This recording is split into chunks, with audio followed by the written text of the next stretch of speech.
Welcome to Real Geeks Presents The B-Roll. I am Crash and Baron, and with me, as always, is Mike Montgomery. Howdy, Internet. This is the week of April 8th, 2022, and Will Smith has effectively lost his career. Pretty much, I think it's like he's trying to not lose it, but at this point, I think he needs to go the full Mel Gibson and lose it. Yeah, so that then he can have a good recovery story, like a comeback story. I agree, because like it seems that disproportionately people have decided that they're going to punish Will Smith for a slap, which apparently is worse than a lot of things other Academy members have done in the past. Quite a bit. I mean, obviously, as we said last week, we are not condoning or defending what Will Smith did or anything. It's just there's also that certain degree of, oh, come on now. Yeah, like he apologized at the show. He apologized after he left the Academy. Why is this still continuing? Like it feels like he's done everything he needs to, and people are just lining up to finally kick what has until now been a fairly untouchable person. Well, I think, to be perfectly honest, to some degree anyway, you've probably answered your own question.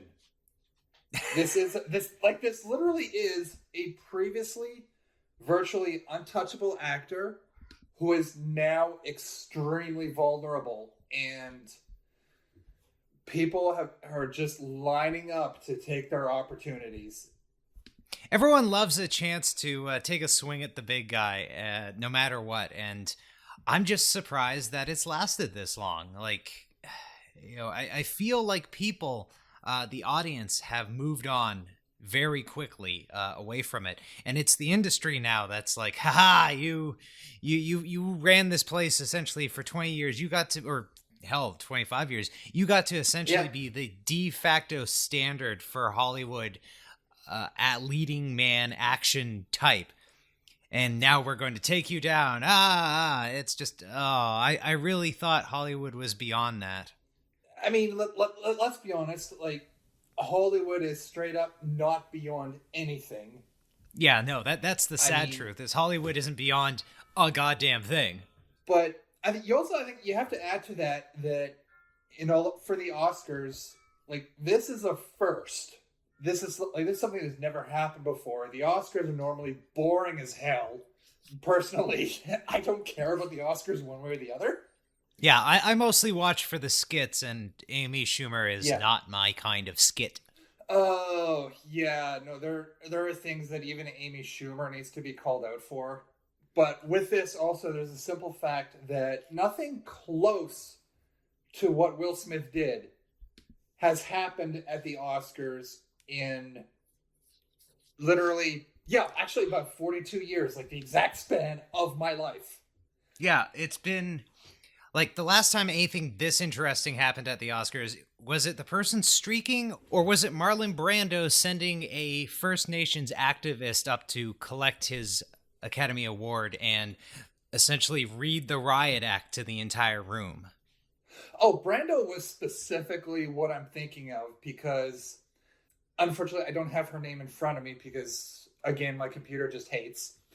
But the woman has said in interviews that as she was up there giving her speech, she could see John Wayne off stage being held back by like 6 security guards as he's trying to rush the stage to stop her, because, for those of you who don't know, John Wayne was basically a racist asshole. Yeah, John Wayne was a Nazi. Sachin Littlefeather. That's the one, thank you. Yeah, and yeah, like, John Wayne made a lot of great films, but god damn it, was he a terrible person. Just a terrible person. There's a lot that he did that even if you took that away, you still have to call him out, because yes, it was a different time, but this was the man who once played Genghis Khan in a movie. Which, wait, what? To be fair, that movie gave him cancer in revenge, so balances itself out. Yeah, I was just gonna say that sounds less to be fair and more to be karmic. With like Will Smith, of course, having announced he's resigned from the Academy. Mm. Couple of notes there. Specifically, what that actually means is, yes, with his resignation, he still gets to keep his Best Actor Oscar. Yes, he can still get invited to future ceremonies. He can still be nominated, but he's no longer a voting member of the Academy. All the benefits, none of the responsibilities. Well, yeah, I'm kind of glad you said that, because I was just going to say that I know someone listening is having that exact thought. And what I also want to point out is the disciplinary meeting that was scheduled for April 18th, that apparently was specifically because Will was an Academy member. With him resigning, they get to move that date up. And apparently that meeting will now, as of this recording, be tomorrow. Oh, fun. So come Monday, we'll know if he's fucked or not. So, exactly. As much as it may sound as if Will got off easy now, it's very possible that there is still more to come. And, like, I don't think he got off easy at all. His contracts are being put on hold. He had an ironclad with Netflix. Netflix, who will put out hateful garbage from pissy little nobodies. And they are pausing this with one of the biggest names they were ever able to get a contract with. It's incredible. Namely because, of course, they have gone full steam ahead in the past with so many others. Oh, yeah, but and the simple fact is that right now, hating Will Smith is cool. It's trendy. We had previously talked about how, yes, Will Smith is probably going to lose projects and stuff, but he'll be fine. And I had suggested earlier in a recording here about how he needs to do the full Mel Gibson from back in the day and just walk away from Hollywood entirely. Yeah. With these announcements and these projects just not being canceled or being put on hold, I would love to see Smith go to Netflix and go to whoever's producing the next Bad Boys and Emancipation, his series with the Apple TV that's also, I believe, now on hold. Ask to be let go entirely so that they can bring someone else, so that these projects can go forward, and the awful lot of people who are going to be affected by these delays and who are not big Hollywood stars, so will not necessarily be fine, can now get work. Yeah, and thus a new generation, or at least kind of a silent underclass, will have respect for him and be like, yeah, but like, he took his lumps intentionally knowing that then we would be able to work. Yeah.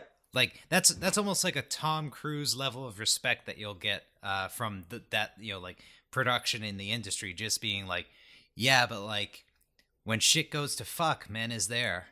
Another thing, one probably last thing that we hit on this before we go to the final thoughts on the whole Will Smith thing in general, I did want to mention something that came up about Chris Rock. There was a video going around Facebook showing Questlove and the other producers coming up to accept their Oscar for Best Documentary. And you see Questlove stop to hug Will Smith, go up to take his statue, and everybody there just seems to be completely ignoring Rock. Yeah. Because like you see him going, what the fuck? Now, I think I'm not 100% sure, but I do have a story here that may explain what happened. Joseph Patel, who's one of the producers, was apparently furious with Chris Rock, specifically referring to him as, quote, a fucking dick. And This is why. Apparently, the evening before the Oscars, during the rehearsals, and I'm quoting from Variety here, Rock took the stage to say, "I am presenting the documentary Oscar tomorrow for Best Documentary, and I just came from the rehearsal. So if you win, because you have like co-directors on it, I'm gonna say Amir Questlove Thompson and three white guys. Oh, you know I'm gonna say it too because I don't give a fuck." Here's the thing: the actual number of white guys is 0. Oh no. Joseph Patel and I believe the other co-producers are actually Indian American. Oh no. And Patel had taken to Twitter to say, amongst other things, the reason that makes me so very angry is because I was so proud to be one of a handful of South Asians to have ever won an Oscar in the history of the award. I was ecstatic that I was the third South Asian to win that night after Riz Ahmed and Anil Karia won earlier in the night for, I think, Best Live Action Short, The Long Goodbye. 3 South Asians winning on the same night. That's never happened before, and it's meaningful. It's history. And he's 100% right.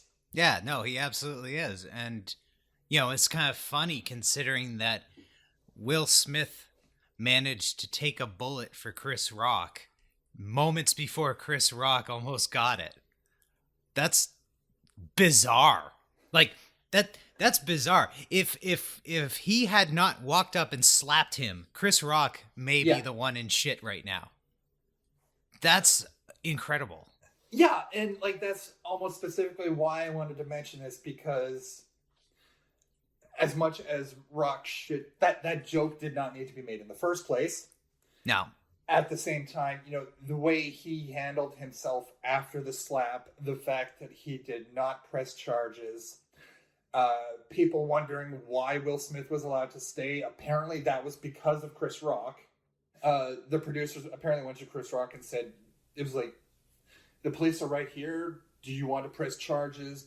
We will remove him if you want us to. Tell us what you want us to do. And Rock was like, no, I don't. I think I don't want to cause a disruption, kind of thing. Which, as much as he should be applauded for that, he also, I feel like, needs to be called out for this. Yeah, absolutely. Like, don't want to go all Hollywood conspiracy, but where are the chances Will Smith knew that something stupid was about to happen regardless? And it's like, well, he's already going off script against my wife. Yeah. Maybe I just got to stop this right now. As for the Questlove hug, they're both from Philly. Like that's just Philly. Yeah. But also with that, and I'm just going to go straight into my final thoughts on this whole thing here. Will Smith needs help.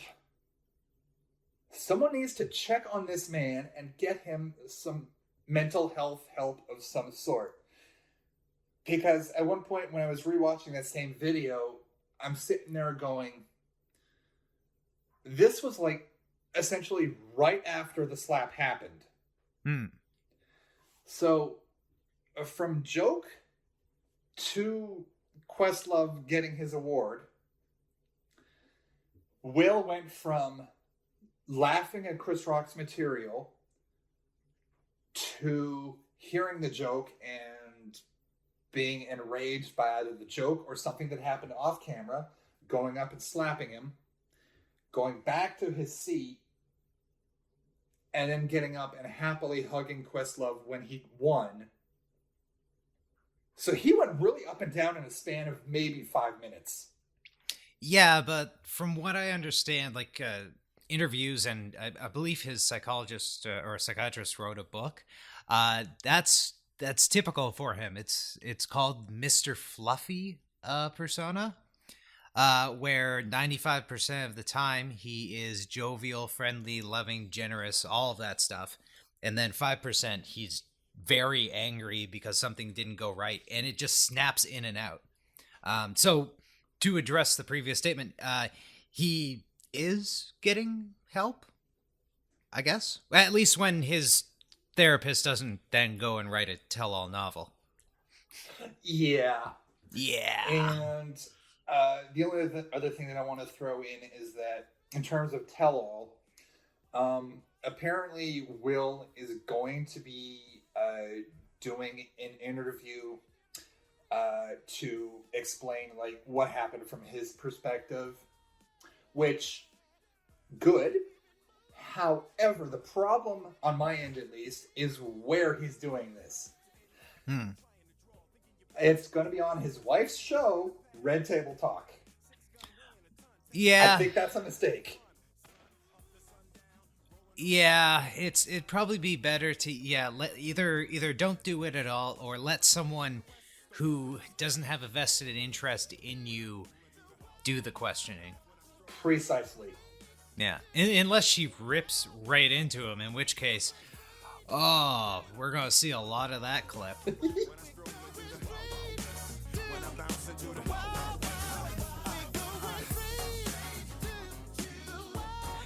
Speaking of people who are getting their careers taken away from them for public incidences of assault, Ezra Miller's career has also been put on hold and or stalled permanently. And this is not the first time, unlike Will Smith, this is not the first time he has been physically violent on screen or assaulted people off screen or threatened people. One time, in a truly bizarre incident, he threatened a chapter of the KKK, and it's just what fascinating behavior. Anyway, so for those who haven't heard, Ezra was arrested in Hawaii recently for multiple altercations at a karaoke bar where he was apparently upset about people singing a song. I can't remember what the song is. I read it somewhere. It's from A Star Is Born, one of the most remade damn films that they keep giving an Oscar to and going, oh my God, it's so beautiful. Anyway, apparently Ezra doesn't like other people singing that song. Yes, there are certain rules with karaoke. Like, I've heard that there are karaoke bars in Austin, Texas, where if you go up and try to sing, I think it was Bohemian Rhapsody, by yourself, you will be basically, I think, booed out of the karaoke bar. Yeah, and I'm fairly certain it is Japanese culture not to sing My Way, just because of how essentially if your boss got drunk, that's what you'd end up hearing. So now it's a thing of like, no one sings My Way. Yeah. Now, also with Miller specifically, and Warner Brothers had in their track record of really dragging their feet on anything scandal related. Amber Heard, we're looking at you. I mean, it's funny. People complain about how slow Disney has been to react, but they did stuff within weeks. WB is just like, have as many years as necessary for you to forget about this thing gone by? No? Yeah. Well, we'll wait more. We'll wait 5 more years and then put out another goddamn film with these people. With Miller, I know there was another instance, I think at least a year or two ago in, I think, Iceland, where he was said to be almost play fighting with this woman, and then it escalated to the point where Miller like legitimately got violent and had to be pulled off of her. So I think Warner Brothers with this incident has now officially hit that point of, oh, we might have to actually do something about this. Yeah, and like, it's one thing if it happens to one of their actors and they're just, they're in one franchise. The thing with Ezra is they are in 2 franchises. In fact, they are like the kind of the concrete, the tent pole of what is left of the DCEU is Ezra's Flash. Yeah. And now they're going to do everything they can for Flashpoint to end, with Michael Keaton probably standing over that Flash's grave going, well, he certainly died a hero. What do you think, Grant Gustin? And Grant Gustin goes, I'm just happy to be finally working for the big bucks. And that's how the movie ends. They look at the camera and go, aren't you finally happy we made it to this point? Finally. Finally. Yeah, and I was actually going to bring up the Grant Gustin element because that's something I've been seeing a fair bit of as well. And on the one hand, with Ezra Miller having appeared in the CW's version of Crisis, which from the moment they announced the Flashpoint movie, I was like, if they don't acknowledge that in some way, I have questions. It's kind of funny. Marvel has had more control over the whole multiverse thing because of the way they've rolled it out. But because DC kind of allowed one of their departments to leap way ahead, now they're going to have to be scrambling back. And the audience is going to be like, yo, yeah, but at any point we can just go make another movie with the Snyderverse, right? Because you very clearly said that that's another universe that's out there that we can visit at any time. It's just, you just know Warner Brothers is like, why did we say that? Why did we say that? Why did we agree to any of this? Like, for my part, I'm kind of sitting here going, bringing in Grant Gustin, it's workable. But at the same time, I'm also going, I don't think he's a big enough name to do it. I don't think he's a big enough name to do it, but they can definitely ride off the whole, like, he's been the Flash for 10 years.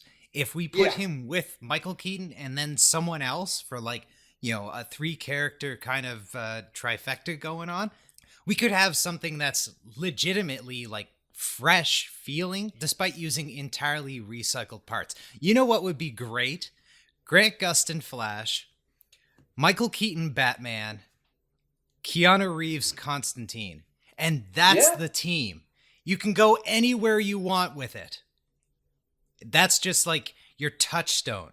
You just come back to that and then go crazy.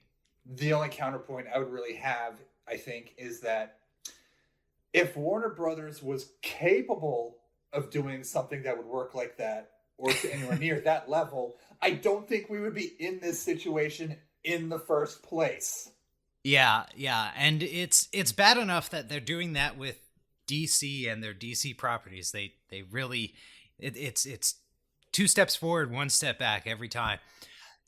Now they're facing that problem again with their Harry Potter franchise, because not only is Ezra Miller in those films and a very important character in the cast, but apparently the new film, which they didn't have to make, is a piece of trash. And like, people were saying The Crimes of Grindelwald were a piece of trash, and it was. It wasn't a very good movie, but at least there were elements of like, you can kind of see what's happening here. But this new one is apparently worse than that. And at what point does WB finally decide to stop flushing money down the J.K. Rowling hole? Yeah, I've literally been hearing that this new I'm blanking on what this version of the franchise is actually called. Oh, the Fantastic Beasts. That's and where to find them. Oh, wait, we're not doing that anymore. We dropped the premise. Yeah, like, I've been hearing that this third Fantastic Beasts movie is literally in competition with Morbius for what's the worst franchise film. Well, you know what? In that case, I'm just happy for Morbius because I was worried it wouldn't have any playmates.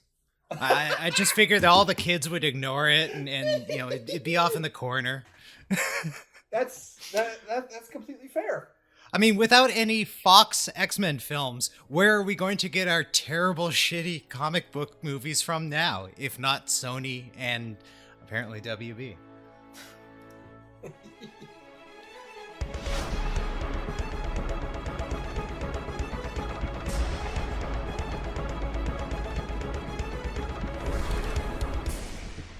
So there's this meme going around where it's an image of Martin Scorsese standing in front of a poster from Morbius with the quote, "I was aghast to find out it was based on a comic book. This is the truest height of cinema, and even I cannot top it."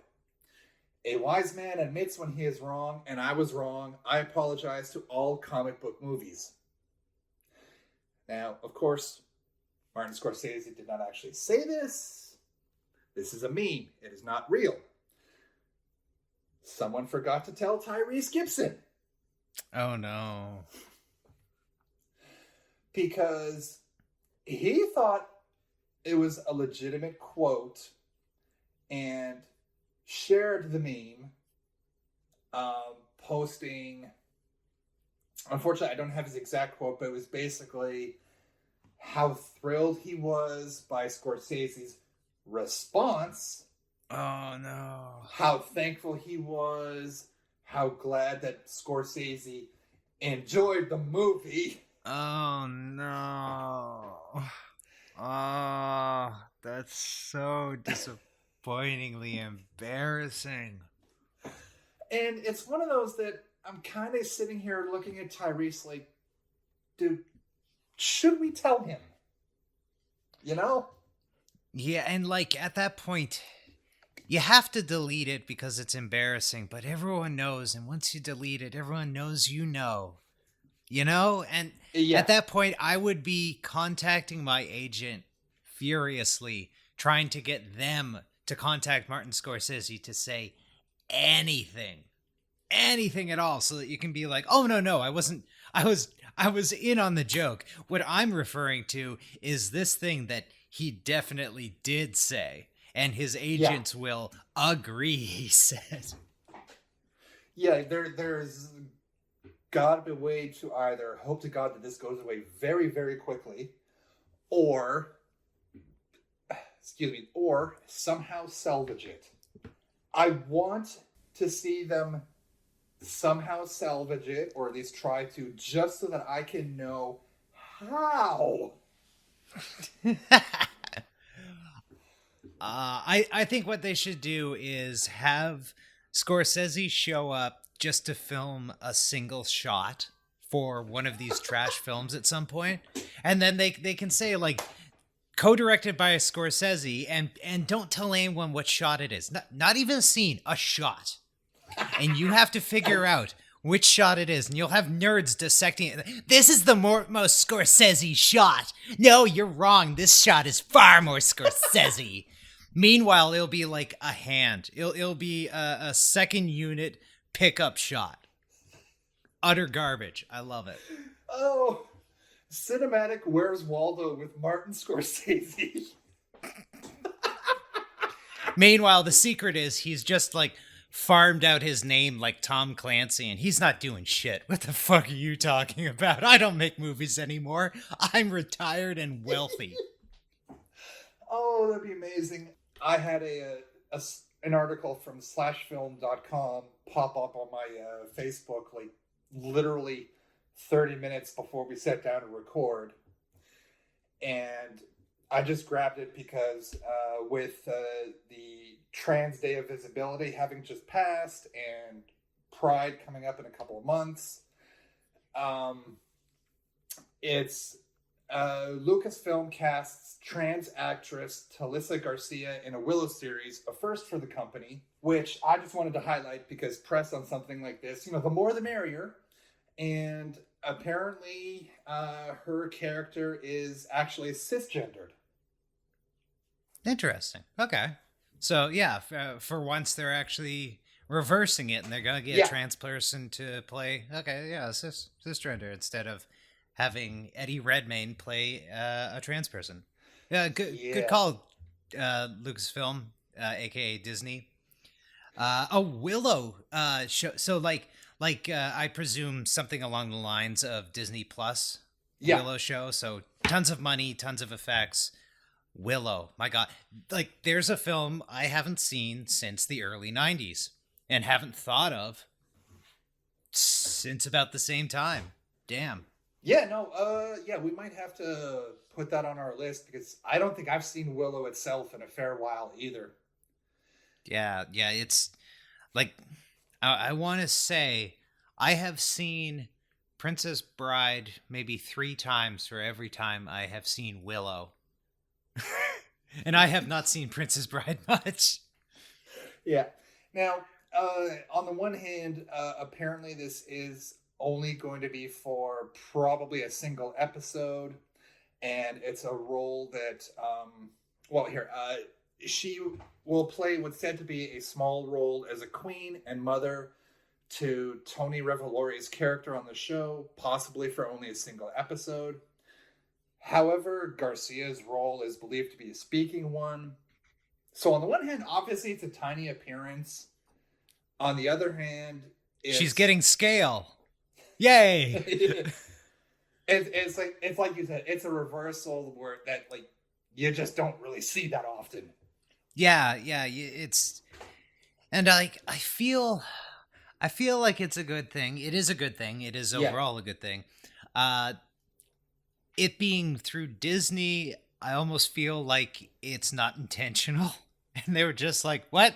No, we don't pay it that much attention. We did something right. Oh, good. Tell marketing. Hey, marketing, we did something right. I know. It's so rare. With you bring that up, the article does specifically say, according to Deadline, Garcia was already part of the Willow cast well before Lucasfilm's parent company, Disney, came under fire for sponsoring Florida's, I'm going to skip ahead and say, Don't Say Gay bill. So them putting this out now could be trying to put out this negative publicity. Oh, it absolutely is. Yeah. Just like how the greatest scene ever filmed has been restored to the Buzz Lightyear film. None of us have ever seen it, and no one knew it was going to be cut to start with, but they put the gay scene back in. Therefore, $1 billion profit, please. Pretty much, yeah. When with that scene, I think the reality is it's the same thing as when Pepe Le Pew had a scene cut from Space Jam 2 where everybody was going, oh, they're canceling Pepe, because if you've watched more than one episode of Looney Tunes, you know that Pepe is basically a rapist. Yeah. But the reality is, it was a scene that was a Casablanca reference where Pepe was basically playing the Rick character, and a new director came in, decided that they didn't really need that scene, so it got, I think, cut before it even went to animation. And the reality is, would most of the audience from that movie have understood the reference in the first place? The answer is no, and yeah, exactly. Ultimately, no one who saw that film can remember it. I mean, I'm struggling right now to remember it, and I absolutely watched it. All I can remember is Don Cheadle. I'm just happy Don Cheadle got a paycheck. Nothing else about that film matters. Yeah, no, I completely agree. And for my part, beyond the fact that it, I think, did very well at the Razzies, I barely remember it myself. But oh my god, do you remember the Space Jam album from the 90s? Holy shit, what a great album. I will never forget that album or that movie. Gosh, that was a much better film, wasn't it? Well, not only what, I only mentioned this specifically because you said that. I had a TikTok come across my own feed where somebody pointed out that it's the same plot as The Matrix. Yep. Yeah, that was something that I was incredibly frustrated by when I learned it, and then I just figured, like, hey, things you enjoy are the same, because maybe that's the thing you enjoy. Tear it up, Chris. Eat it up. Moon Knight Episode 2, still on track for a pretty interesting kind of mystery-based show that, again, doesn't have that much action, but what it has shown us this last episode was pretty damn cool looking. I was really happy to the introduction of Mr. Knight, a character that I instantly fell in love with the design of. We finally got to see Moon Knight, full-on Moon Knight, battling a jackal. That was awesome. and a lot of terrific physical comedy of Oscar Isaac fighting with himself and nobody. That was a fun episode. Oh, it was with Oscar Isaac specifically. I'm kind of going, can we just give him a Best Actor Emmy like right now? Like, I know we're only 2 episodes in, but the work he's doing, like, I'm sorry, this is award worthy. Yeah, and he's playing multiple parts. Not just like, okay, like actors play multiple parts in films all the time, but he's playing really 4 different characters. If you think about possibly 5 to 6 once we get into it, because you've got Steve, that's one character. You've got Mark, that's another character. You've got Mark's version of Moon Knight, which is kind of like sort of Batman-y. Yeah. And then you've got Steven's version of Moon Knight, which is, going into the show, I had no interest in Moon Knight. I looked at the design of him and was like, yeah, mommy Batman. All right, I don't care. But the second I saw Mr. Knight, everything just peaked. No, there's what I want. There's what I'm watching this for. And I really liked the characterization. It wasn't what I was expecting. I thought it was going to be like a more in control character. I thought it was going to maybe be Khonshu through that body. Like, this is how Khonshu himself would present. But I really like that instead. It's just Steven trying. And you said manifest a suit. It's a suit. Yeah, no, like, if you're not a comic book nerd yourself and you're trying to will a suit into existence, logically, and yes, I'm applying logic to Moon Knight, go with me here, why would the first thing you think of not be a 3-piece suit? Yeah. And yeah, it's one of those tiny things of, we're so used to, as viewers, living within that world, and we assume that everyone else is used to, like, the tropes and everything. But clearly not. And that's what keeps it fresh and rich, is that even in this world that, has gone through the snap and has been invaded, and maybe half of everyone is a Skrull, they still you still come across someone who's just like, what? The Battle of what? New York? New York was attacked? What are you talking about? I'm sorry. I have not been paying attention because it doesn't affect me and I don't care.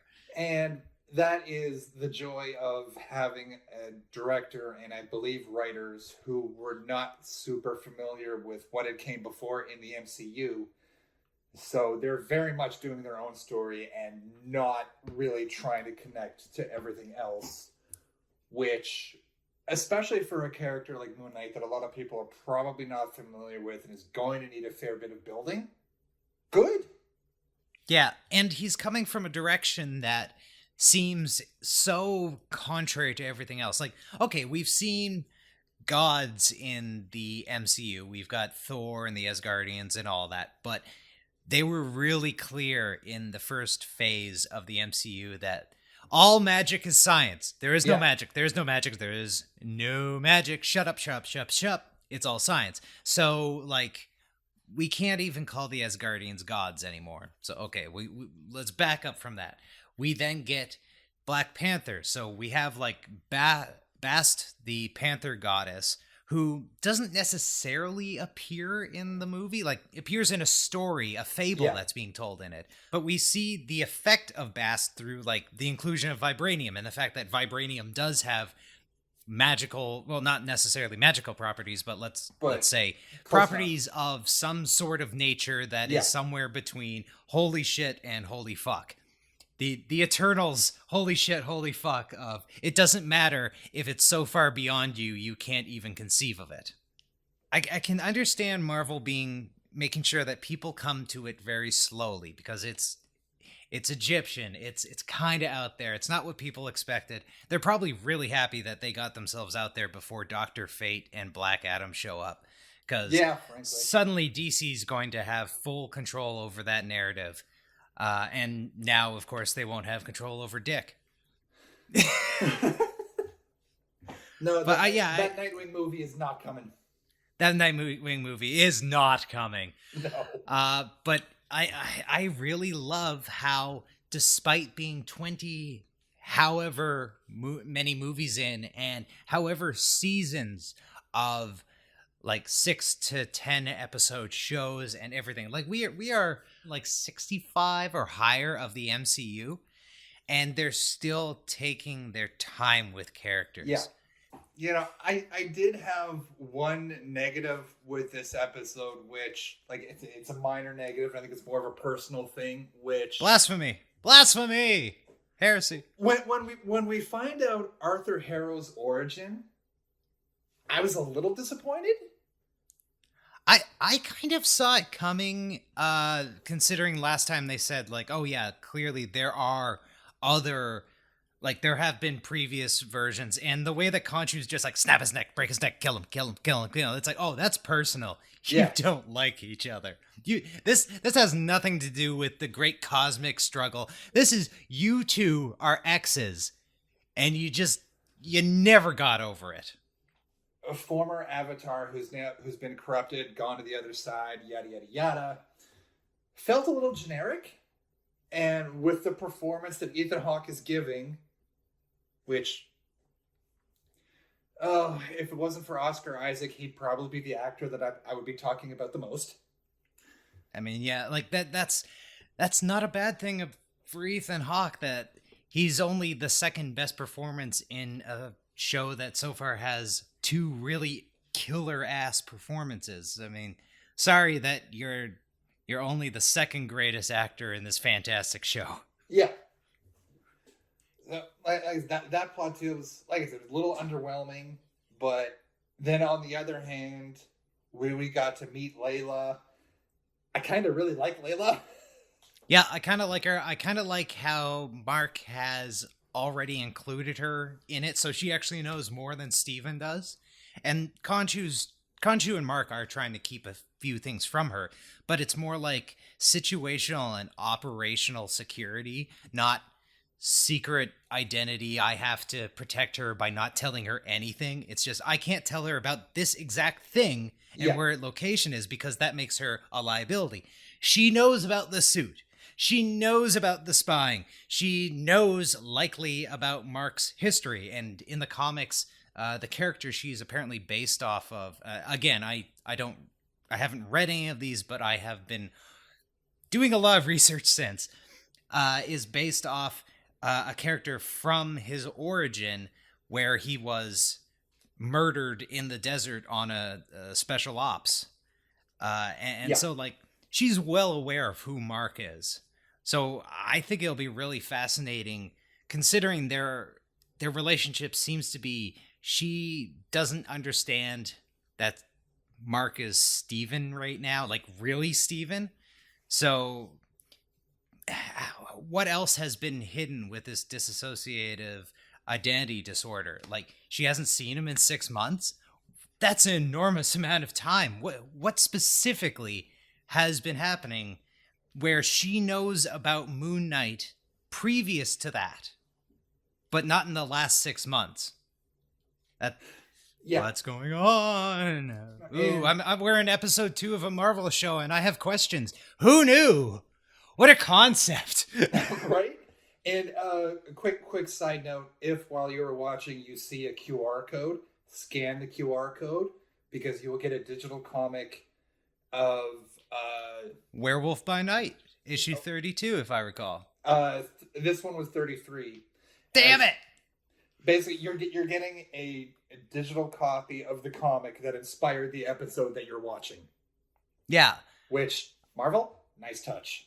That's a smart move. Now that they have most of their archive up and available on Marvel Unlimited, they should be seeding that stuff throughout. Like, yeah. Take the idea of free comic book day, when you just flood the market with origin stories and all that, and just post them through your shows. It's brilliant. And it doesn't cost them anything, because it's just bringing traffic to their stuff. People are then going to be like, well, now I have to read the next issue to find out where the next step came from. And then you find out that it doesn't appear in the comic again for a bunch of issues. So you just bought 7 fresh issues of a comic book from the 70s, and you might as well read them, but it doesn't matter. Marvel has your money now. Yeah. That literally happened to me with the Shulky run. I started talking to Dan Slott, and from there ended up reading the entire history of She-Hulk, because that goddamn Marvel Unlimited app is so good, and we're not even getting money from them. Oh, maybe someday. Probably not, but maybe. Sponsor us. Sponsor us. But you would mentioned how Layla clearly didn't know about Steven. But I one of the things that I really liked was how willing she was to accept Steven. And that didn't come like right away. Yeah, but she like to get his attention, she kind of like snapped him by being like, "Steven, I need you right now." And it's like, okay, cool. You were understanding that he's not responding to the identity of Mark anymore. You got to adapt. And as with the scenes toward the end where Moon Knight is fighting the jackal creature that like only Moon Knight can actually see. I like the fact that she was able to figure all this out and find a way to help anyway. That was a nice touch. Yeah, I really like that. It's suggestive enough that they have enough experience that her initial reaction wasn't to just completely freak out. She worked the problem until she could figure it out. I would love to see a couple of flashbacks to some of their earlier adventures. Like maybe when Mark initially became Moon Knight, it was just the crime fighter version, and that's what she's familiar with. And in which case, they have a bunch of cool crime fighter stuff. And then at some point, Khonshu stepped in more overtly, and it became, that's what the last 6 months has been, is like, no, my quest for justice leveled up, and now I'm suddenly an avatar for a god and not just some asshole running around at night throwing sharp things at people. Random bullshit, go. That reminds me, apparently one of the promotional images for this episode was indeed taken off Random Bullshit Go. Have you ever seen where he just, so there's a bunch of wonderful comics online that are old Moon Knight panels that have been rewritten, specifically around Moon Knight demanding that Dracula pay him back his fucking money. It's wonderful nonsense, but one of them is him throwing like 3 or 4 different knives and one of his crescent blades and just shouting "Random Bullshit Go," and they actually used it as a promotional piece. It's kind of beautiful that this is being made by people who can appreciate the humor that people already know these characters from. They don't look at it and go, "Oh, that completely undermines everything we're trying to do." They just go, yeah.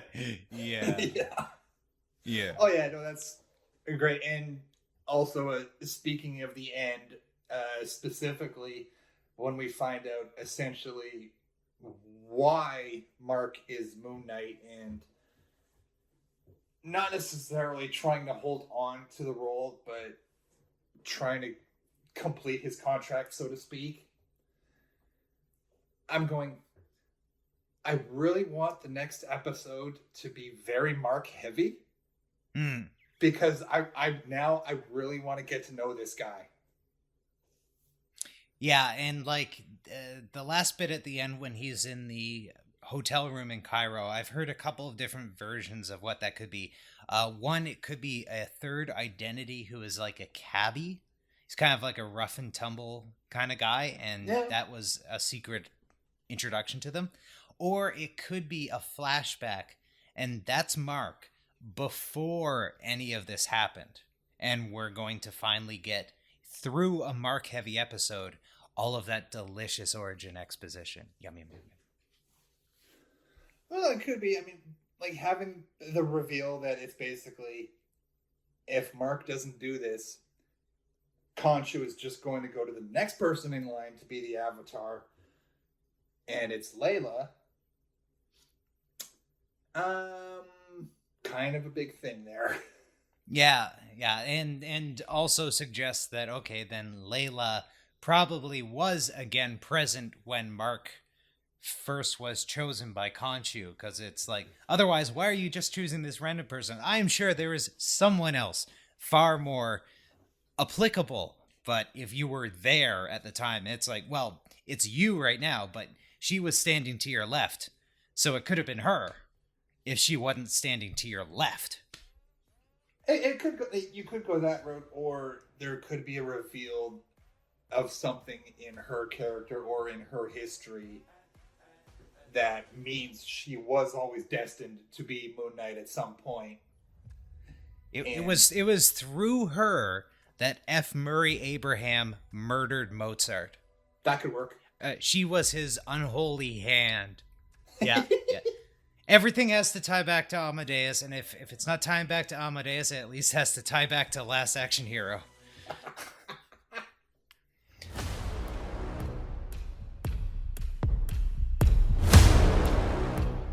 Thank you so much for listening. This has been Real Geeks Presents the B-Roll, a bitch and fitch, I suppose. I've been Crash and Burn. You have been Mike Montgomery. Mike, do you have anything else to add? Just as always, if you have any questions, comments, compliments, insults, input, advice, we don't care. Feel free to drop us a line at realgeekshfx@gmail.com. Even if only because, frankly, I would love someday to do an email episode. Also, quick note, we had previously announced that we were going to be doing Sonic 2 for our next review. And then I found out when Everything Everywhere All at Once was going to be opening. And I kind of really want to do that one. Yeah, especially since it's a better movie. Sneak peek for 2 weeks from now. I saw Sonic 2. Yeah, well, I know if you go back to our review of the first Sonic, where I basically said the one character that I hated the most in the movie was Sonic. It's I gonna be a really fun looking one. forward to Sonic 2 anyway. Yeah, no, it's gonna be a fun way to essentially recap the last 2 years of our lives. Hooray! Thank you so much for listening. Check us out next week. We're gonna go take the weekend and chill. Try not to burn down Hollywood, kids. Thank you very much. See ya.